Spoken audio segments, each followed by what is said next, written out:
Hey, Rasheed, it's Ed. It's good. Hey, man, thanks again for taking the time and just jump right into it. Just regarding the starting of the show and the podcast, was it a tough transition for you, like after your playing career and, you know, obviously as working as a coach, to just jump into the commentary world and doing podcasts? No, it wasn't actually, to be honest, because the podcast is different from normal broadcasting or normal sitting behind the desk media, because then you can't say what you want to say because, you're on public TV and this and that, contract, all that, you got to have good decorum. But with the podcast, it's easy because you can say what you want to say. You know what I'm saying? You can cuss and do everything. You can really be you. And that's one thing I like about it. And it was an easy transition for me because most of my fans know how I am. Sometimes, I got a little potty mouth, but, that's just part of it. I see it as mainly getting, emphasis across what things you say. No, definitely. And, it's obviously to have that freedom. It means so much, especially with the type of media that's out there today. It just makes sense. Right. So just to even going with that, with the Sheed and Tyler show, how did that get started, and just the collaboration with Underdog Fantasy? It was crazy because actually my guy Bonzi Wells got me started in the podcast stuff because, he was wanting me to do it for years before him and I finally did a show some years back called Let's Get Technical. He kept telling me, like, man, we need a podcast, blah, blah, blah. And he was saying this around the same time when Matt and Steve started All the Smoke. Right. And he was saying this then. I was like, man, I ain't trying to do that. Da-da-da-da-da. And he's like, come on, man. He said, let the people know what you got to say. They can hear you. Da-da-da-da. And so finally I broke down and started it. And then after Bonzi got hired as him and I got hired into the collegiate world as coaches, that pretty much just threw a wrench into that. So, but we still kept our relationship with one of the head guys over there at Underdog. And then once Tim moved over there and, he's like, hey, look, you guys need to come on over, have a show, this and that, blase, blase. So that's how Tyler and I got started. It's definitely great. And obviously I see the chemistry with you and Bonzi going from the court and even to the podcast as well. It's still there, so it's great. Yeah, definitely. And, obviously we were talking about the Kansas City Chiefs. This is for USA Today's Chiefs Wire. Just for your start of when you became a fan, was there a specific season, moment, or player that made you a Chiefs fan? For me, I became a Chiefs fan in 92. And the reason being, that's when Joe Montana just got traded from the Niners. Right. And I was a Montana fan. I wasn't a Niner fan. I was a Montana fan and individual of football. I didn't have a team at the time. And then when he got traded there, nobody I knew was a Chiefs fan. Nobody. And so I was like, oh man, that's perfect, because right then we were still in the gutter. And I was like, bet, we wasn't winning. And I said, okay, this is my team. And I stuck with them through all the days of it, the whole Trent Greens and the Alex Smiths and, I just been there since 92 for my guys. And now that we finally winning, it feels stupendous. You gotta love the loyalty, and that's the perfect time to become a fan, because there was a lot of excitement around that time. And obviously what the team is doing now with the 3 titles in 5 years is unprecedented. It could be a three-peat. These are all big things, and this kind of leads into my next question. With the team going for a three-peat and having won back-to-back titles, you have your own history in winning a title with the Detroit Pistons. Do you understand? Can you explain the mindset of the players, or even for yourself, following up and trying to get another title after a long run and winning one? Man, it's hard work. It's hard because once you win that title, well, before you win it, you might be like a heavy favorite. But once you win it, you got that target on your back. Whoever wins the title in any sport, you got that target on your back, and everybody in that league is gunning for you. And every Sunday, Monday, and Thursday, the Chiefs are going to get everybody's best in the NFL because, you know, they the champs. Everybody want to make their mark. Everybody want to try to beat the champs. And that's the same mindset that I had in basketball. You know, once we won it in '04, and our biggest thing is like, look, all right, we defending this thing now like on wrestling or, you know, in the boxing world, we're going to defend this thing. And, you know, we went to back-to-back finals, won one and lost one. But, yeah, it's definitely a mindset, you know, because you got to know that, look, I ain't got no time to be playing out here, no joking around. We got to get this done now. I definitely hear that. And obviously your Pistons teams are known for its great defense. And you as an individual, you were a great scorer. You could score from the outside as well as on the inside. As a Chiefs fan watching football, which way do you lean? Do you prefer defense or offense? Because you saw last year's team, they relied more on the defense. In past years, it was always the offense. So where do you lean in regards to the Chiefs? I'm about 50-50. And I say that because we feed off each other. You got to feed off each other. If the defense is out there and, you know, we might be getting pushed back a little bit and then boom, you know, we get an interception or a fumble or something like that, I feel as though that we have the offensive capabilities and I got the belief in it that, look, we get this turnover, we got to go down and score. You know, it ain't no three because the way I look at it, ain't nobody taking threes on us. You know, they going for it on 4th and 4, 4th and 5 because they know what type of high-power offense we have. But I love the way that our defense has been stepping up over these last few years, you know, surrounded by the anchor, Chris Jones. You know, he's been doing his thing, and he deserves all that bread he just got, too. Definitely well earned. Well earned indeed. And just going back to, obviously, you know, you talk about your playing career, and I like to make these little similarities. The Chiefs players last year, they faced a lot of criticism for being outspoken against game officials and different things that happen at the end of games. Do you believe it's important for players to continue to voice their concerns regardless of the consequences, you know, during the season? Oh, yeah, you always definitely got to do that because, you know, you just got to call out what's not right. If you see something that's not right, then, hey, call it out. You know, the league don't like you to do that, but as players, we got to do that because we're under such scrutiny from the media and fans.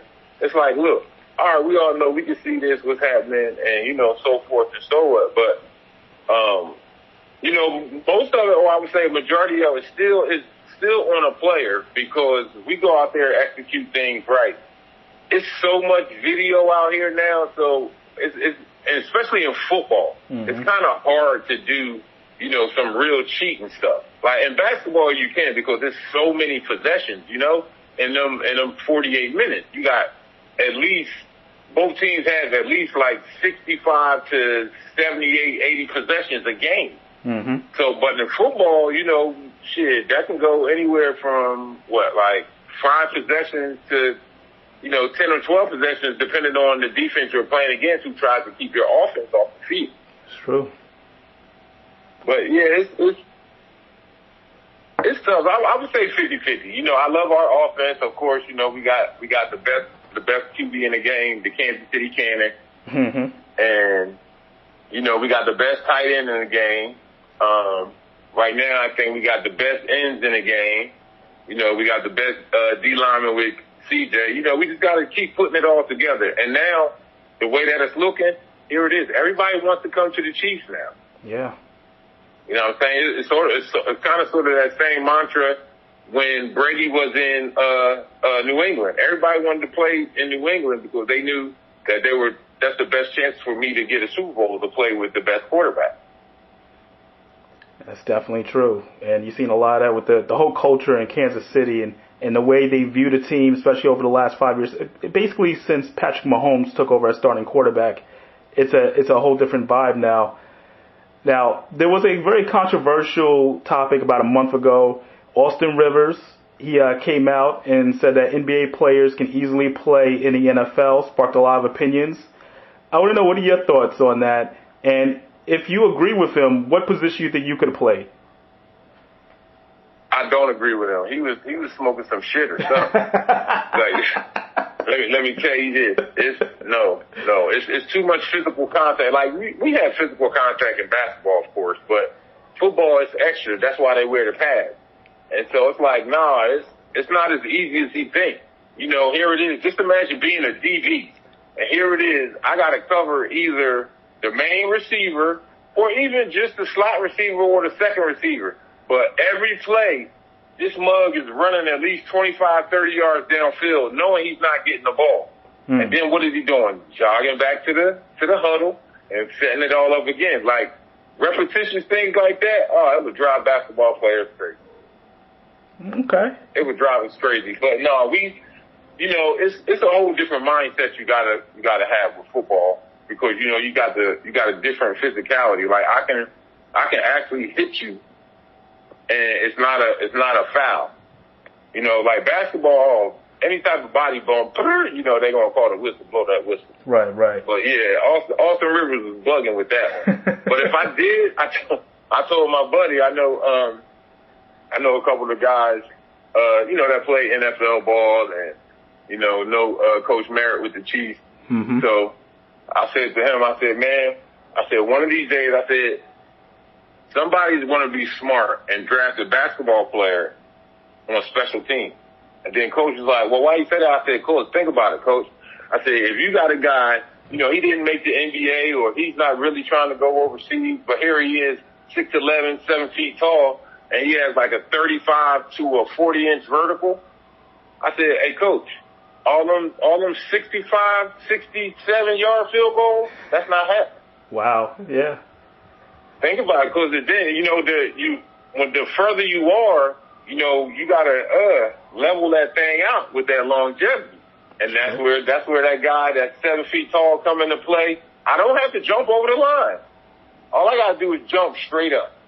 Hey, that could be change the game. Yeah, that could be something.